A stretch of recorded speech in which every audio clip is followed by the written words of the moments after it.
What is up, ballers? Today, you're getting treated with myself. And then on the other side, I got Corey. We're going to go over the AFC North on my channel, Ballers on a Budget. And then we're going to cover NFC on Sports Beast. So make sure you're flipping back and forth and watching both of those to get the whole NFL coverage. Today on the breakdown, I already mentioned AFC North. We'll go ahead and start with the Bengals. Going to go over what they finished, go over their offense and defense, who they lost, who they gained, get a little takeaways and some questions, get the conversation going. Starting off with the Bengals. Obviously, went to the Super Bowl. Nobody's taken anything away from them. They finished 10-7. They lost to Kansas. They lost to LA in the Super Bowl. Sorry. They played Kansas City in the conference championship. Hell of a game. I made a record standing of my own. Admittedly, there's a bunch of bad teams in the NFL. I don't think wins total translate how the whole season turned out, because I know there's some teams that always squeak into the playoffs that shouldn't realistically be there, but they were there. So I made a statistic called LSBC, legit Super Bowl contenders. Green Bay, LA, the Rams, Chiefs. I threw Ravens in there, even though they didn't make the playoffs. I just thought their team was riddled with injuries all over, offense and defense-wise. So LSB, I think Cincinnati finished with a record of 4-2. Obviously, like I mentioned, losing to LA in the Super Bowl, finished with a top 10 offense in scoring, top 10 passing, but bottom 10 in rushing, despite having Mixon. Defense, they finished in bottom 10 in the passing, but top 5 in the rush stop. Turnover-wise, they did turn the ball over, but they also took the ball away exactly even, 0 turnover differential. During the offseason, they lost a couple. I'll try to sort it through offense and defense. Right now, I have it kind of scattered. On the offensive side, on the line alone, they lost their center Hopkins. They lost the offensive tackle Johnson. They re-signed their safety Bates, defensive tackle Hill, wide receiver Thomas, defensive tackle Tupu, and they re-signed Eli for whatever reason to a one-year contract. They signed a guard, Kappa. They signed the offensive guard, Caracas. I know I'm going to butcher it. They signed tight end Hayden Hurst, offensive tackle Landon Collins. They drafted a defensive back Hill and Britt, defensive tackle Carter, and they also drafted a guard Volson, who was supposed to help bolster that pass offense. Now, I felt like they did exactly what they needed to do. They drafted defense. Obviously, we know they didn't lack much offensively, unless you're talking about their offensive line. Joe Burrow was sacked a lot. He was running for his life. We all know how the final 2 minutes of that Super Bowl went. If he had 10 more seconds, they probably could have won. Obviously, 10 more seconds in the pocket, that's saying something. But even 2 more seconds in the pocket, they would have had it. Von Miller wasn't having it. Takeaways. Like I said, Bengals can get the job throwing it. But Mixon's a good runner, but their offense right now isn't built to show it that way. He's more of a role player in their offense right now. And can they add enough on their defense to stop the bleeding so that they can outscore their opponent enough? Exactly what happened to LA. They just couldn't outscore LA enough. LA had that good defense to put up against Burrow, to get a pressure on Burrow and stuff. So which leads me to questions for Corey. Can't wait to hear his beautiful voice. Can a padded offense take them even further? Is that the only thing that's needed? Or will them boosting their defense be more of their takeaway this offseason? Because like I said, I don't think they're going to make the Super Bowl again. So I don't think they're going to go as far as they already did this year. So in ways of improving, you almost just got to prove by consistency. So which would you rather see more consistent? Joe Burrow getting protected, or their defense coming away with more takeovers, being able to stop their pass bleeding, I guess? No, the padded offense is kind of what you're seeing more of, with defenses just kind of playing okay throughout the year. Look, prime example, Patrick Mahomes. They've never had a top-notch grade A defense. They've always just been kind of okay. But it's the other side of the ball that you have to consider and keep up with to be able to obviously score more points and beat somebody in a football game. But I do like Cincy. They're a very entertaining team to watch, and their high-powered offense, like you mentioned, didn't really need much work aside from the run game. Again, like you mentioned, with the Burrow Chase kind of chemistry, it is more than acceptable for this team not to be a run-first team. I think their defense was one of the things that needed a little bit more of attention, as they did finish kind of middle of the pack in points against in the league.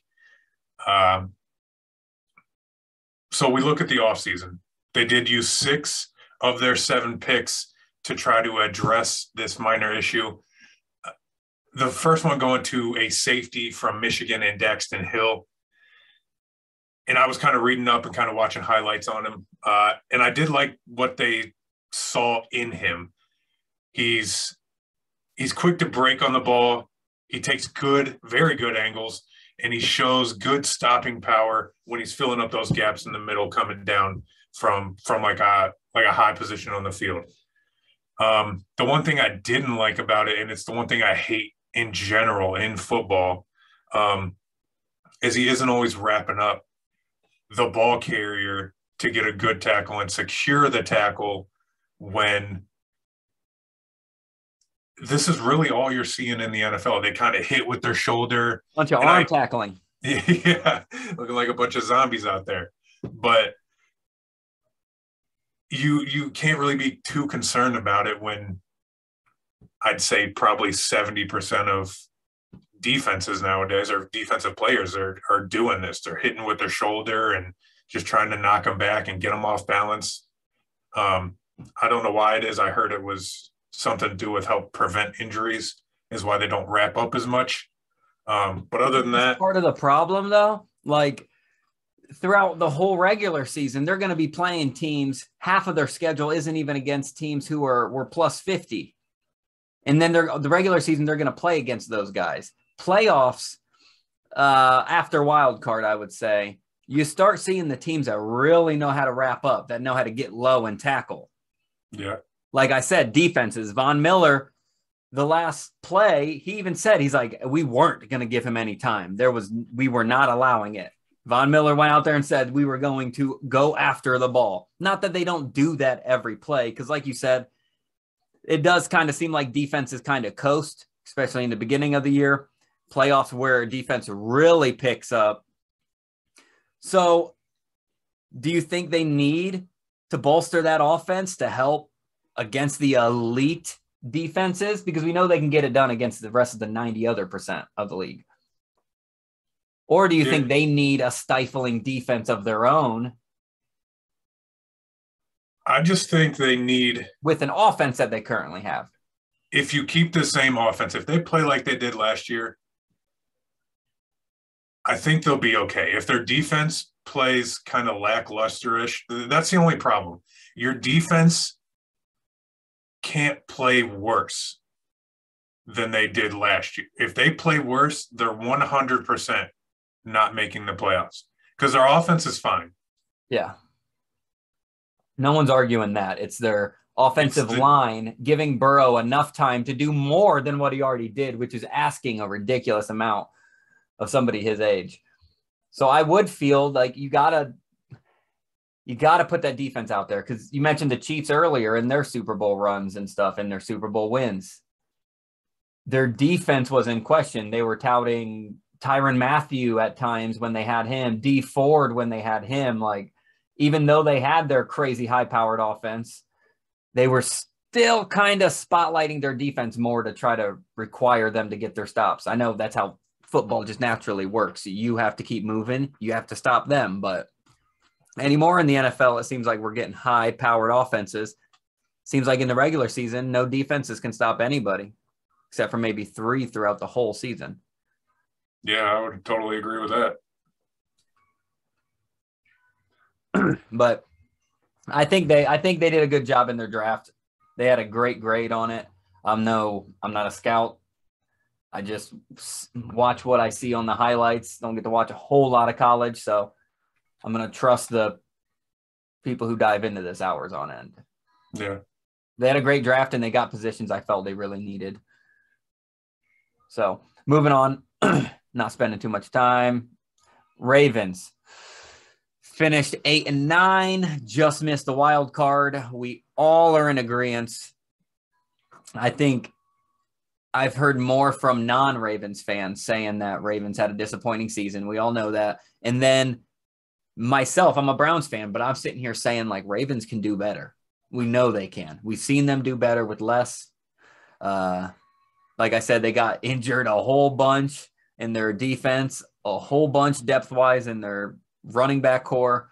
I know injuries are never an excuse, but when the people aren't there, you still got to kind of look at it from that perspective.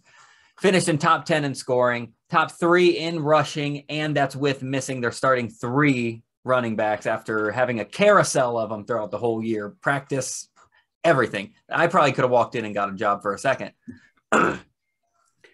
Middle of the pack in passing, number 1 rush defense, and dead last in pass defense. So they're on each end of the spectrum defensive wise. They had a -11 differential in the turnover stat. So for all they turned over, they couldn't capitalize, and they turned it over twice as much.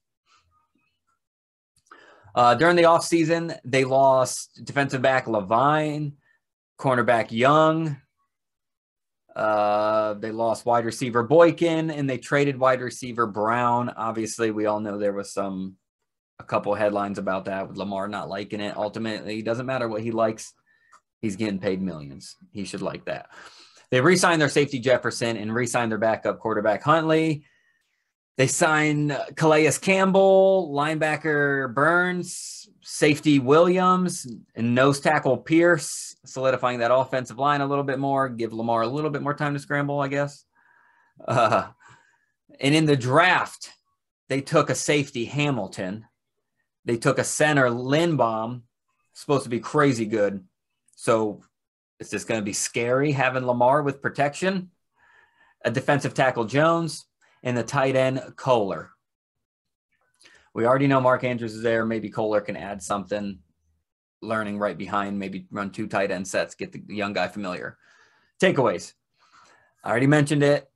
They need to protect Lamar. They protect Lamar. I think they can even be more successful than what they were last year, even with the defense, because they can just take the identity of some other teams like KC and Bengals to where they don't need to stop a defensive bleeding if they're outscoring everyone. And Ravens defense. The star-studded defense got injured. They weren't there. Now they're going to be healthy. And with the draft and offseason, I felt they had a decent one. Nothing crazy. Getting into the questions. Already kind of formatted that last one into a question. But with the revamped secondary, can they stop this bleeding? Yeah, I mean, I think they can. There's a ton of talent on that team already. And I think defense is kind of where their defense is I don't know, it's weird to me because one game, point proven last year, one game they can play out of their minds, make all the stops they want. The next game they kind of just shut down, as can with anybody. But you have your good teams like the Rams, who play on a more consistent basis, who are more consistent throughout the year. But I think they're going to do pretty good this year. Ravens, like you said, were top 3 last year in the rush yard per game. And again, it seemed like all they had were running back issues. So if this team can stay healthy, because of what we know that they are capable of, this division shouldn't be that tough for them. They did use 4 of their picks in the draft to help out the offensive line. The 2 that I liked the most, and I kind of looked at more in depth, despite having the one of the best tight ends in the league, were the 2 tight ends that they drafted. Kohler from Iowa State, and Likely from Coastal Carolina. Both good blocking tight ends, again, to help protect their quarterback. And the big question is, will Lamar be dangerous with protection, just like you had mentioned? Can he be an accurate quarterback from the pocket if allowed the time? And I know accurate wasn't really the right word. But how will that protection have effect on his gameplay is kind of where I'm getting to. But they did their draft. I mean, anything to really help their team, because they already have a good run game. And if they can just boost the ability for that run game and protect their quarterback at the same time, it just seems like a smart move for me. Yeah. Like I said, I liked their defense even before last year, the injuries. The one I think is overblown. I don't like Marcus Peters. Not that I don't think he's talented. I just don't like corners tend to run their mouth, and I don't like that kind of thing. I like the humble aspect of it. But they got a lot of playmakers on defense with solidifying their offense. Does that stop Lamar from scrambling as much to becoming more of a pocket passer to transition? Who knows? Is he accurate enough to transition like that? They've kind of been successful on him just using that acceleration of his and just burning past people. My biggest question for this whole team is still their wide receivers. I know they got rid of Brown, but right now their number one receiver is Rashad Bateman. Then goes the Devin Duvernay. And then James Prochet the second. Only had 202 pass yards last year. Hopefully Lamar doesn't have struggles finding people. I'm going to feel bad for the guy. I know I hated him right off rip, him coming in a rival, AFC, all over the place. I was shouting, running back. Dude can run and throw. But he's going to need weapons. Mark Andrews there, Boyle, you already talked about their two rookie tight ends.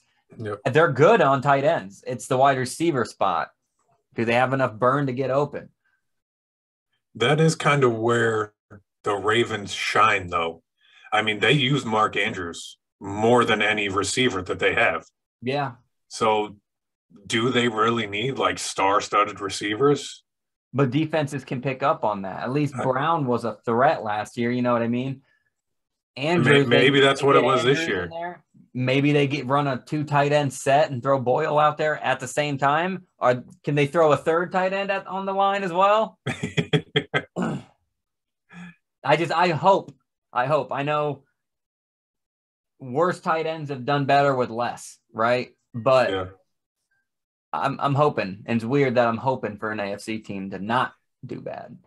But all right, let's move on. Got the Bengals, got the Ravens. Oh, we'll transition over to the Browns. Finished last season 8-9. I call this season the shoulder season because we had our shoulder season in Cleveland with LeBron, right? Or elbow, whatever you want to call it. We had an injury-plagued season. This one's ours. Baker Mayfield was injured all season. I felt he could have done good enough to get us to the playoffs, if not injured.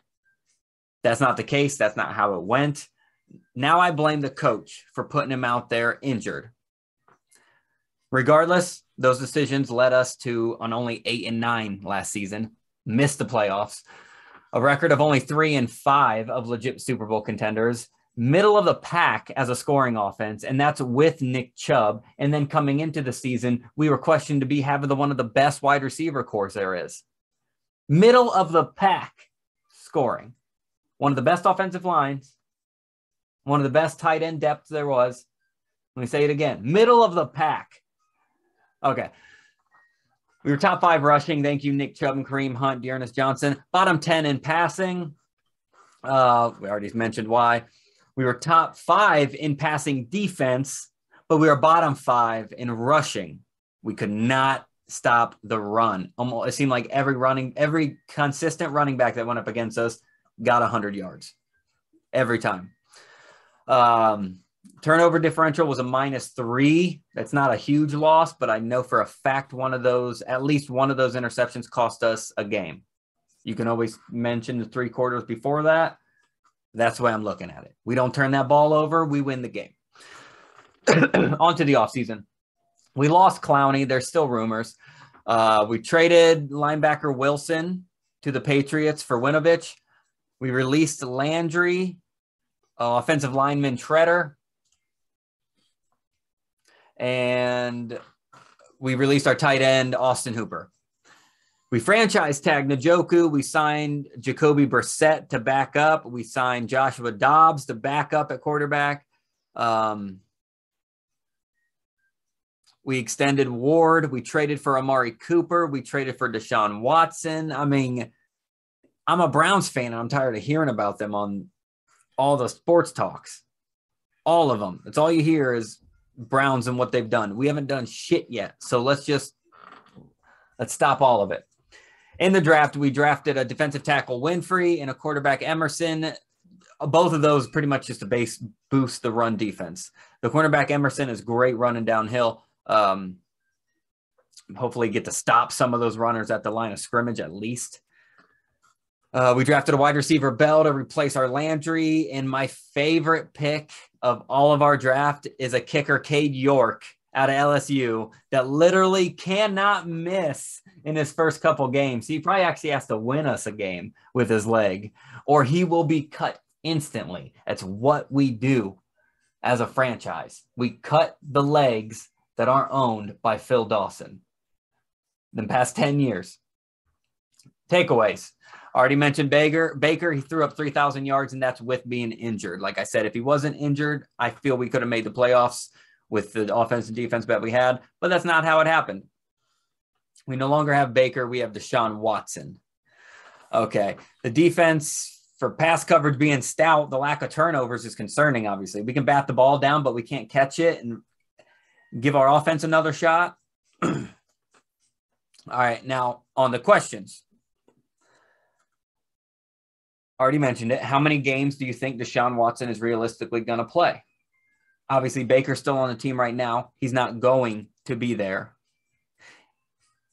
Deshaun misses extended period of time or any time. Which quarterback do you think steps up? Dobbs or Brissett? I'd say he'll probably sit out 6 to 8 games. Yeah, it just seems like that's what the NFL does with cases such as his. Everybody's out 6 or 8 games. And you got to think of the biggest thing. This kid makes money. It's what it's all about. You really think they're going to keep him out that long? Yeah, right, go ahead. Believe it or not, the NFL is a business, and that's really all they care about. Get the Jordan shrug going. Business. On the case of stepping up, I know Dobbs. I've seen him play. Obviously, he came from the Steelers. He's a good quarterback in certain games. I think the person who's going to step up is actually Jacoby Brissett. He's done well. Has starting a little more starting experience than Dobbs. And he's he just seems a little bit more composed to me. But I do like the pickups. Obviously, like you said, Deshaun Watson, Jacoby Brissett, Amari Cooper, they're all big name pickups that can already perform on the offensive side of the ball when you need them. Pair that with what they did in the draft. 4 defensive players they chose to help shore up, I'd say about an average to a little above average defense. I just like what they did. I liked who they picked. My main concern is with multiple new people, and I don't care what you say, with multiple new people on a team, it takes a minute for everybody to gel. It takes a minute for everybody to work well together. You're not going to have instant chemistry the second you text someone and say, hey fam, welcome to the club. It's just, that's not the case. You have to work. And even the amount of work they put in on the practice field is different than the amount of work that is put in during the games. Even regardless of every single person have played in high pressure situations before. It's just different when you're working with somebody new. And I think with Watson bringing everything that surrounds him, it just kind of makes the situation feel like this team is going to have a lot going on. And in most teams that have a lot going on, look at Atlanta last year. Tell me that they had a lot going on. They had a ton of stuff going on. Look how their team ended up. Yeah.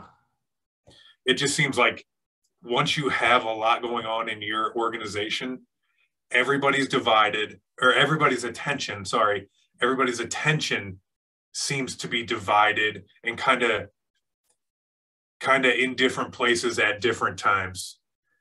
And that I think that could take precious games and possible wins to get everybody all on the same page. But I'm sure for Cody's sake that this new team kind of proves me wrong, and they just kind of gel well together. Yeah. I hope you're wrong. That's for damn sure. Yeah. But, it's the Browns, man. We can't get our hopes up too damn much. We're stepping on our own capes before we even get it on our shoulders, right? Lately, we've just been heroes on paper. That's really all we've been. We've had one good playoff year just because we beat the Steelers. But I do want to dive into, if we have to stick with Jacoby Brissett, his last year, he did play with Miami. He played in 11 games, but I want to go back to his game to where he started 15 games for Indianapolis Colts. This was just in 2019. He also played 16 in 2017 and had very similar stats. So I'm sticking with the most recent 2019, Jacoby Brissett, 2,942 yards, 18 touchdowns, 6 interceptions. Now let me read this stat to you. 3,010 yards, 17 touchdowns, 13 interceptions. That was Baker's last year injured. Injured Baker and Jacoby Brissett almost have very similar stats. And I would hope Stefanski's not trying to do what he did to Baker and throw him out there with bum talent or arm, regardless of what it is. We need to rely on Chubb. And that's how our run game in general, this is how this team's going to win. So I think even if the league decides we're going to spend Deshaun Watson all season, sticking with Jacoby Brissett right now, I think at that point, it's up to the coaching staff to make us improve to get to the playoffs, because we know we're right there on the cusp of it with an injured Baker. We're above that with a healthy Baker. If we have to play with Brissett, I still think we're a playoff team, but that's still hopeful. I don't think we're a very good contender. Let's go and move up and wrap up this last one. AFC North, lately their latest champion, unfortunately. I mean, they've done the most for this division since I started watching football. The Steelers. They finished last season with 9-7-1. They were able to squeak into those playoffs. Legit Super Bowl contending record of 3-4, in my opinion. We got 10 more minutes. I think we'll be good. They lost in the wild card round to KFC. Yeah, they lost to the fucking people. They lost in the wild card to Kansas City. Hard team to beat. Crazy high scoring offense. They were mid-scoring in offense.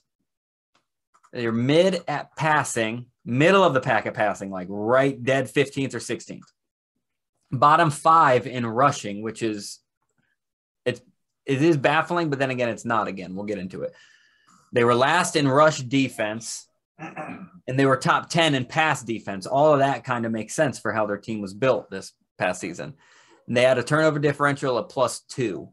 I think that's pretty impressive, depending on seeing what the team they had coming out with the positive, seeing how some of these teams had legit teams and coming out negatives.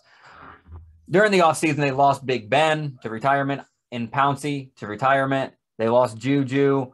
I have Dupree written down here. Corey told me I'm 2 years late. They re-signed Edmonds, Allen, and Killebrew all on the defensive end. They signed Mitch Trubisky. They signed Miles Jack, huge pickup there. And they drafted the only quarterback taken in the first round, which is Kenny Pickett. Their wide receivers they took were Pickens and Austin III. The defensive side, they took Leal and cornerback Steele. So the takeaways I took from this, I know Corey's going to have a lot more than me. Even having the worst rush defense, the Steelers proved they can still win on the back of defense. And sprinkled in some Big Ben key decision-making. He doesn't have the arm like he used to, but I still think that fucking big bulbous brain of his was still out there on the field, unfortunately, last year.